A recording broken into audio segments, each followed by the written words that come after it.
Welcome to our channel, ladies and gentlemen. Thank you for your continued support. Now, if you thought that by impeaching Rigathi Gachagua, Ruto is finished with him, then you are wrong. You've not heard it all.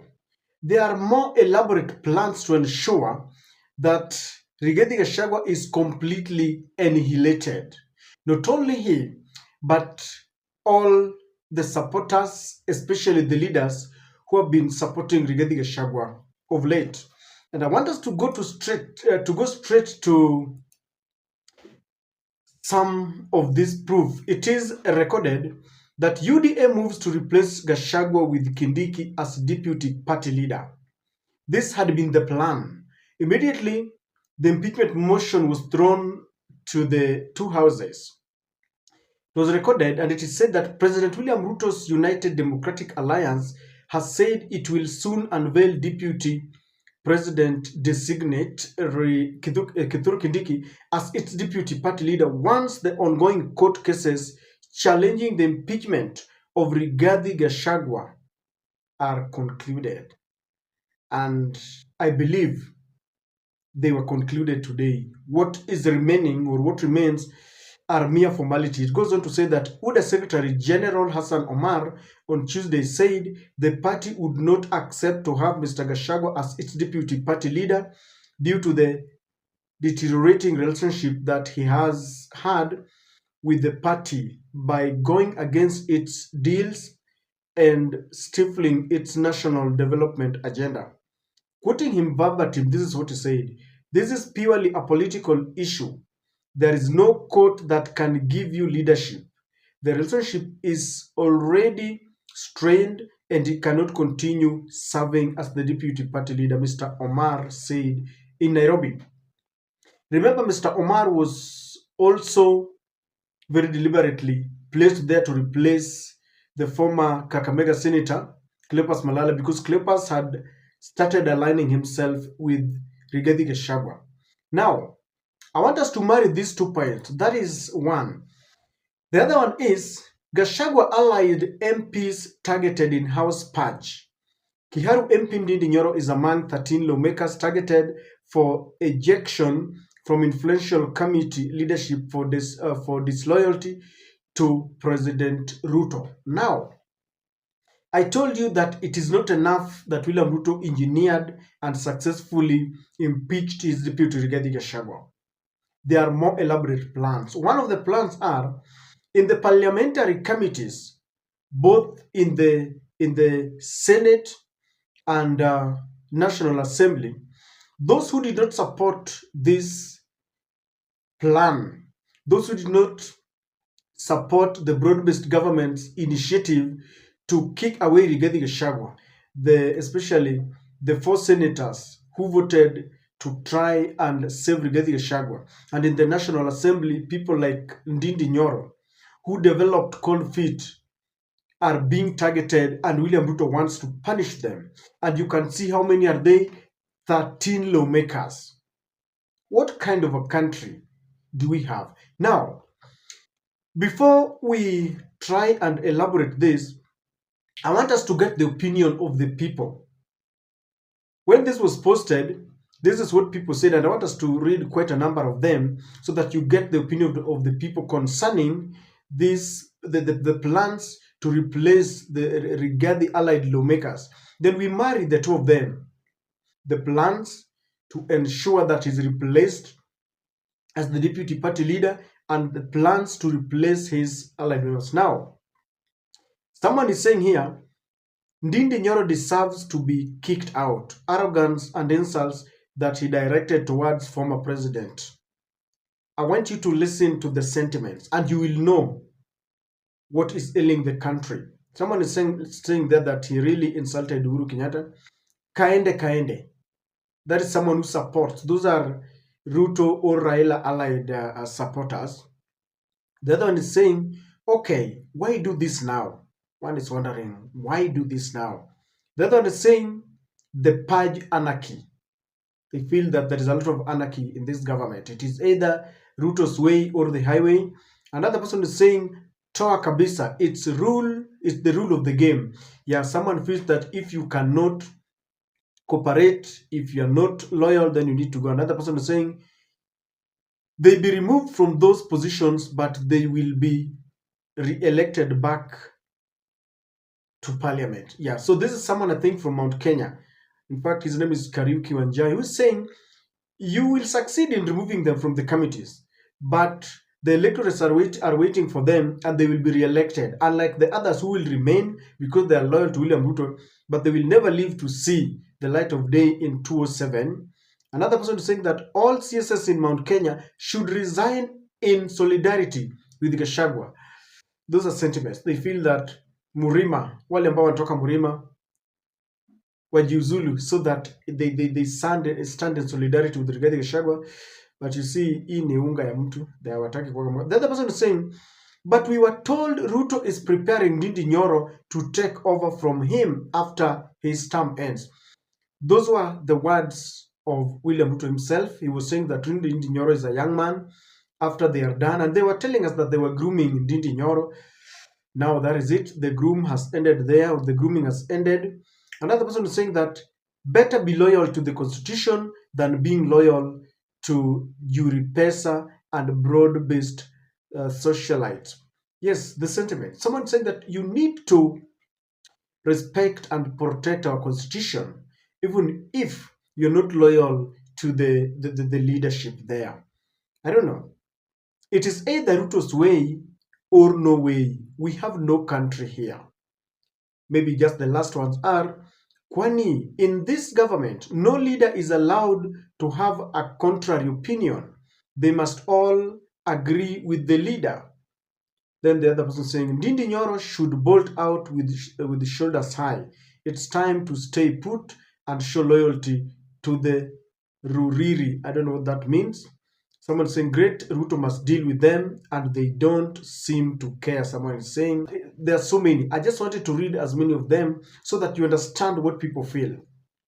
But ladies and gentlemen, I don't know whether it is the constitution. Once someone has been ousted from, is no longer the deputy president, I don't think he's fit to be the deputy party leader. Even though we know that there was a lot of mischief and backstabbing as to the reason why the impeachment motion was tabled in parliament. And so they want to ensure that he's not part of the UDA. They want to ensure that they cut all the branches. All those who supported him are also going with him. Now, what is my interpretation? Number one, it is a plan that Ruto has always had to fix Mount Kenya. Those are not my words. William Ruto has always said that if you thought you had a problem with Murema, he himself had a big problem, but he waited to get to power. That is what he said. Alisema saa zingine unaacha tofauti kando, unatafuta uongozi kwanza, alafu ukishapata uongozi, then utapata njia ya kudeal na wenzako. That you must, you sometimes decide to lie low, look for leadership. Then when you get that leadership, then you will get an opportunity to deal with your opponents or competitors or what. Now he's got the leadership. You've seen the way he's taken a position by his side. You've seen the way he is pulling the strings, controlling the judiciary, controlling both parliaments, controlling all the independent institutions, IEBC, DCI, DPP, EACC. He knew what he wanted from the onset. Get the leadership, fix Mount Kenya. This is one of the ways of fixing Mount Kenya, if you ask me, because he first charged Ndindi Nyoro, Kimani Chungwa, Rigathi Gachagua against their own leader, Uhuru Kenyatta. When that was done, then he decided to turn the guns against Gachagua. Now it is Ndindi Nyoro. Pure fixing Mount Kenya. Number two, this is the used and dump kind of politics that we are always used to. Betrayal. Ndindi Nyoro was being groomed. At some point, William Ruto engineered this argument that, you know, Kiambu has had two presidents, the founding father Jomo Kenyatta and Uhuru Kenyatta. And then they went ahead and said that Nyeri has had president, the late president Mwai Kibaki, and then a deputy president, Rigathi Gachagua. And Ndindi Nyoro was told that he was a young man. He was using. I understand that he is really doing a good work using CDF in his Kiaru constituency, and he was told it is his time. It is time for Muranga as a country to have that leadership. And Ndindi Nyoro was being seen as the man who would replace Rigathi Gachagua. But what do you see? He's now the target. He helped William Samoei Ruto. They were at the front line to hit at Uhuru Kenyatta, hit at Raila Amolo Odinga. Now see where he finds himself. Luckily for him, he will be re-elected by the people of Kenya. Sometimes I say it is good that you realign yourself to the electorate. These positions that are dependent on one person that William Ruto appoints you, you can hire and fire you anytime. Really, if you ask me, I would rather go to the people on the ground. They elect me. So, used and dumped, betrayed.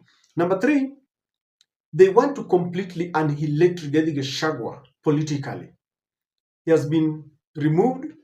This case is over, by the way. What remains is a mere formality. Then they want to target him at the party level, and you will agree with me that they might even decide to start, frustrating him through court cases, that he was part of the Gen Z protest that wanted to topple the government, because there are cases against some of his allies. I've repeated this over and over again. Major Dong, we have Gakuya, former members of parliament, George Deuri, and the other one I'm forgetting. So they might decide that after this they are going to start arresting him anyhowly to humiliate, shame him, and just frustrate him, to completely annihilate him. He will be moving from one court to the other, maybe to use his money to show him that he's indeed a dethroned king. He also wants to cut the branches of of Rigathi Gachagua, those who are allied to him, just to intimidate them so that they may come back to his side, or they will be left to try and play all this, because there are a lot of privileges that come with those positions. When you are a committee member, there are sitting allowances, there are privileges, so they're going to lose quite a lot. And we really wait and see. This is another revenge. If you look at Ndindi Nyoro, if you look at Kimani Chungwa, and led by Rigathi Gachagua, they used to attack Raila Amolo Odinga. For Kimani Chungwa, he decided to come back. When William Ruto was in that Nyanza tour, there was a paradigm shift, a very quick one, from Ndindi Nyoro, from Kimani Chungwa. So with him, his left is off the hook. But for Ndindi Nyoro and Rigathi Gachagua, Raila and Raila supporters, and even the Raila leaders who support Raila, still have bitterness that are harbored within themselves, because they feel this man, at some point, he was telling Raila, if you go to the streets, utaona. So Ndindi Nyoro and Rigathi Gachagua are facing a revenge mission from Raila Amolo Odinga. That is how Raila does it. If you remember, the former IEBC chair, Issa Kassan, that came before before Wafula Chebukati, Raila told him, you will go. After Raila said his votes were rigged, after a long battle, they had to go. So Raila has a way of coming into your government when he feels that you robbed him of his victory, and then you got into power, chest thumping. This is another revenge from Raila Amolo Odinga. And many are still going to be targeted, not only the 13 members that we talk about here, because they are going to be replaced by the broad-based government. These are the victims, and we are going to see more. I know we've talked about Wetangula. We've also seen that Raila is targeting the position that Kithure Kindiki has left vacant. And finally, this is pure dictatorship. William Ruto has always been a dictator. It is either his way or the highway. You don't follow his way, it is the highway. That is why even today, those who try to poke holes in the government, ask questions, some of them are being kidnapped. Like today, we have even Aoko is missing. Aoko has been a thorn in the flesh to the broad-based government, exposing and talking ill of Ruto, Raila, Farouk, and all that. So this is pure dictatorship. It is a lesson and a warning to the other leaders. If at all you will try to go either side, they want you to support them or you go.